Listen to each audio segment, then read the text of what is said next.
Hey everyone, it's Darby from Blue Television Games, and today we'll be checking out a game called PlataGO. This is a game where you can make your own levels, somewhat like Mega Maker and Super Mario Maker.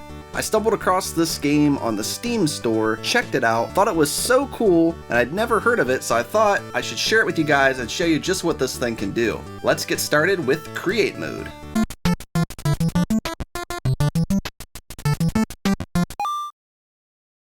So let's get started here. First thing we're going to do is we're going to select our character. We're going to play as the little guy here. We're going to quickly build a little area. I'm going to show you some really cool things about this game. All right, so to start off, we can pick our style of game. So we have a Nintendo type theme, and then actually if you right click, you can see all the different types of themes they have. So some represent kind of different games, like there's a Game Boy one, which kind of makes the game look like a Game Boy. For now, let's do Super NES, that's fine. And let's change the background. So as you can see, there's quite a few different backgrounds we can choose. Let's just go with a basic nighttime background, looks pretty cool. And then we also have a kind of like a more closer background we can pick. There's a few different choices if we want to. You can also just go with a regular background. We'll just do that for now. So we have some terrain blocks where we can build the ground. It's nighttime. Let's go with this little rocky look and see what that looks like. So dragging across the screen. There we go. We got something for our character to walk on. Now this is where things get really cool in my opinion. Up at the top left, we have world, which is kind of like the middle. If you click again, we get world back. So this is the background. So this is stuff that'll appear behind our character. Click again, we get world front. So we can actually place foreground elements, which is really cool. Now let's use some of these dead trees here. We'll place one right here. And let's see, there was another one, a little smaller one. Let's place it right here. So now if we hit play, you notice we walk behind the trees. That's really cool. So foreground items, it's cool that you have the option to pick. Now if we use background, so here's some fences. Let's go with this fence, that's fine. Drag it across, it automatically builds it to where it looks nice. All right, so now if we test the game, as you can see, this fence appears behind us, and then we got the trees appearing in front of us. So you can really get unique with your layering. All right, so that's a lot of the terrain. We also have these cool little door gems where you have to collect so many to get to the exit. So that can be cool for your levels if you want to force the player to find a bunch of things. Down to the next row, we've got different platforms, moving platforms, drop blocks, bounce blocks, collapsing blocks, destructible blocks, invisible blocks, movable objects, trampolines, cannons, buzzsaws, spikes, and tall spikes. So as you can see here, it definitely gets a lot of ideas from other platformers, and the layout is so much like Mega Man Maker and Mario Maker. Let's do a moving platform. If you right click on the platform, you can set up some things here. So we want our movement speed. Let's just say 30. We're not sure how fast that will be yet. Do we want to go up and down or left and right? I think we want to go left and right. So let's make it a distance of 4 and we'll hit done. Let's try putting it right here. As you can see, that's moving pretty fast. Another one here, and it'll keep moving so it can kind of show you exactly where it's going to all land. There, now we got a platform of 4. Head over, and there's our platform. Oh yeah, in this game you can double jump, which is definitely something to keep in mind. There we fall off and died. There we go. So now we can land on our little moving platform. Pretty cool. All right, let's move down a little farther. So we have info signs and NPCs. So we can actually add NPC characters, which I think this is definitely really, really cool. And then we can enter text. So our text says, "Hey, BTG fans." Hit play. Hello. Hey, BTG fans. So I think that's a really cool feature. NPCs are always cool. You could obviously do the same thing with a sign. We have different keys we can use for locked doors. So let's put a blue key down. And then you put a blue door right there. A little area above this. And now we'll hit play. Alright, so there's our NPC. We can't go through this door. We go over here and grab the key. Then the door will lift up. That's definitely a cool little feature. Portals are really cool. It's another feature I really like. Let's say we put a portal here. Put another one here. So if you got to an area of a game where you want the player to teleport somewhere else, once they hit the portal, they'll appear in the other area. I think that's definitely a really unique feature. Could definitely add a lot to levels as well. So we'll go ahead and lay down some more ground here so we have a little bit more we can work with. So we can use something like this, switch to the background. That looks okay. Okay, let's try that. So we head over here, do our double jump. Then we can go into this area. So you can make anything a background you really want using those layers. Now in here, we're gonna put our first enemy. Let's put this guy down. He looks pretty scary. Let's put him on the middle. He'll be patrolling this little area. And if we get by him, we can snag this little bubble. Looks like we were a little too close to him for that. All right, let's try this out. He's hitting us. And check this out. You get this little bubble, and you can fly around in the bubble, which is kind of cool. You can make some neat obstacles with that. We also have flying enemies, you can see here. And they'll do different patterns and stuff. You really got to mess with the game and see what all the different enemies do. Alright, so let's add just a little bit more here. Okay, and if we make it to over here, we'll put our exit door right there. Okay, maybe we'll put a little fence that will go by underneath, and we'll get to the door. Okay, now we need a way to get over to here. Drop blocks sound pretty cool. There we go. Doesn't look great, but we're just kind of throwing something together. Let's go ahead and put some of these gems down that we'll need to collect to finish the level. Alright, so here's this ugly, awful level we threw together. You could definitely take your time, pick some things that went together a little bit better. So we got 1 of 6 gems, as you can see in the top. Now we have the blue key card. Now we gotta dodge this enemy, but we need to collect these.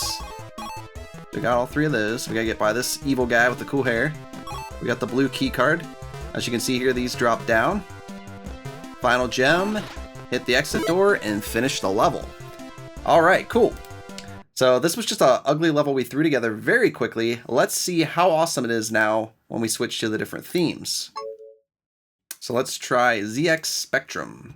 And as you can see here, this is that same level we made before, but now that we've picked a different mode or game type or system or whatever you want to call it, it actually all goes together a bit more. I like this outline vector kind of look. It's pretty cool. You can still see the enemies. It's a little bit trickier. The background's changed. The exits changed. Everything matches the style. So let's check out some of the other styles. All right, so next up we have the C64. And as you can hear, the music actually changes as well.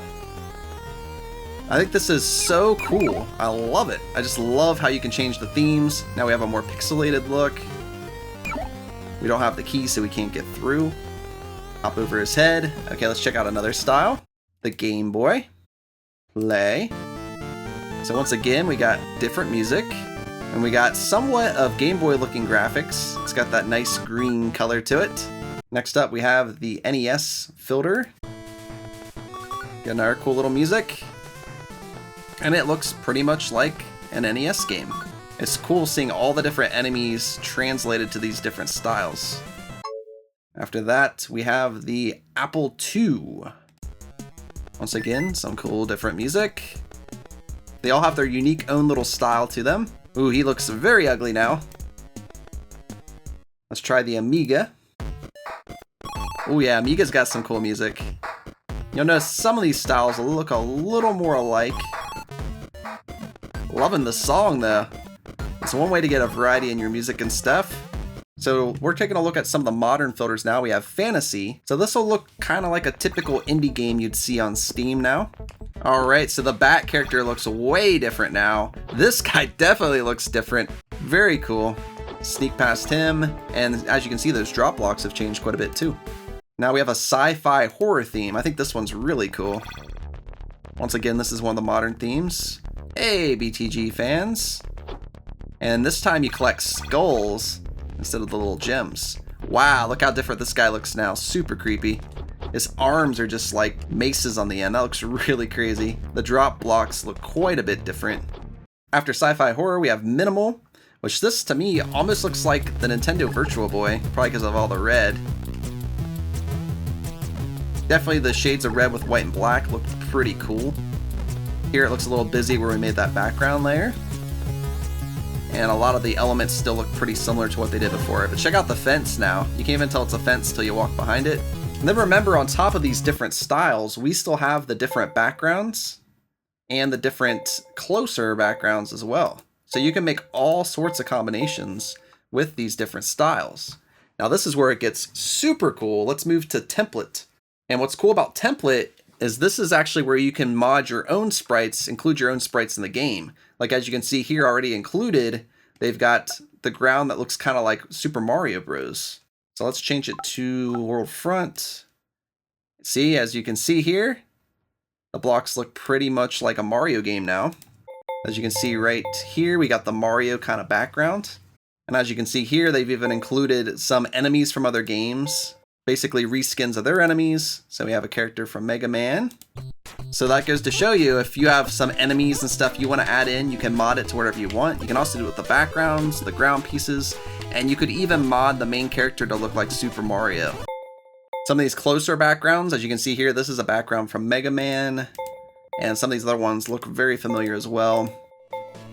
Alright, so from the main menu, I know under play level, we have some levels here we can play. I'm not sure who they were made by, but let's go ahead and try one out. Let's try medium 7. I'm still not sure how you get other people's levels, but there must be a place to download them. Okay, let's go up here and die. Alright, so it looks like we just need to collect 6 gems. Here's a bomb, I think. Double jump definitely helps. Oh, he died again. Okay, so the lasers kill us in one hit. And once again, I'm not sure who made this level, but I'll be really curious to see how you get other levels from people. We've been playing this for a while. It's a little tricky, mostly due to the fact I'm not that good at the controls yet, but we're figuring it out slowly but surely. Double jump over their heads, grab 2 of these. Okay, once in a while we get kind of stuck. I don't know if it's the controller dying on me or what. Bomb down, blow up, blow up, blow up, blow up, blow up. Yes, okay, we killed him. How do we not hit the laser? Okay, we got another one. We got one more gem to find. Spring loaded, 500 jumps, okay. Okay. Where's this last gem? There it is. Nope, okay, whew. Okay, now we just gotta get down to the exit. We can do this! Okay. Okay, the exit's right down here. As long as we don't hit the stupid laser. We did it! Now what happens when we beat a level? Alright, so as you can tell, probably, this is still an early access game, so it's not a completed game yet. So little things like when you beat a level, there's not a congratulations screen or anything yet. But I'm really excited about the tools and all the different themes, and I like the fact you can add your own custom sprites to the game. That way you can include some characters from some of your old favorites. Let me know what you guys think of PlataGO in the comments below, and if you'd like to see some more of this game in the future, I could make some levels. And if you guys want to get this game and make some levels, we can definitely figure out a way that I can play your levels and showcase them. Let me know some mods you might want to see for this game, some characters or enemies. Maybe you'd like to see the main character as Mario, I could do that. I think that could be pretty cool. If you enjoyed the video, make sure you give it a thumbs up, and if you're new to the channel and you like what you see, be sure to hit that subscribe button. Thank you guys so much for watching, and until next time, I'll see you around.